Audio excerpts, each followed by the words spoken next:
সাবেক প্রেসিডেন্ট ইয়ন সুক ইয়োলকে অভিশংসনের মাধ্যমে অপসারণের পর আগাম নির্বাচনের মাধ্যমে নতুন প্রেসিডেন্ট নির্বাচিত হয়েছেন দক্ষিণ কোরিয়ার উদারপন্থী নেতা লি জে-মিয়ং। ৩ জুন দিবাগত রাতে নির্বাচনের ফলাফল ঘোষণা করে দেশটির জাতীয় নির্বাচন কমিশন। এতে দেশটির রক্ষণশীল প্রতিদ্বন্দ্বী কিম মুন সুকে ব্যাপক ব্যবধানে পরাজিত করেছেন বামপন্থী প্রার্থী লি জে-মিয়ং। ৪ জুন এক প্রতিবেদনে এ তথ্য নিশ্চিত করেছে ব্রিটিশ বার্তা সংস্থা রয়টার্স।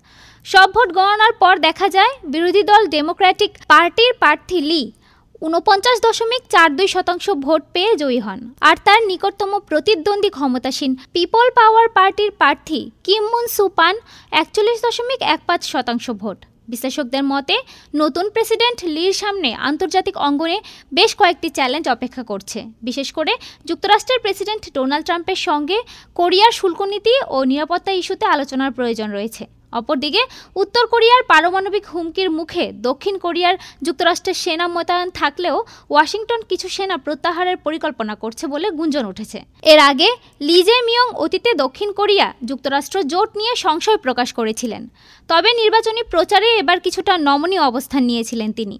একই সঙ্গে তিনি চীনের সঙ্গে সম্পর্ক জোরদারের পক্ষে, যা ওয়াশিংটনের সাথে সম্পর্কের জটিলতা বৃদ্ধি করতে বলে ধারণা আন্তর্জাতিক বিশ্লেষকদের।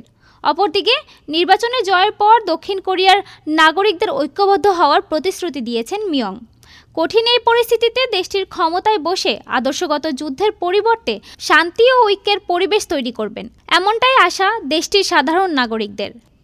ডেস্ক রিপোর্ট, আজ বার্তা।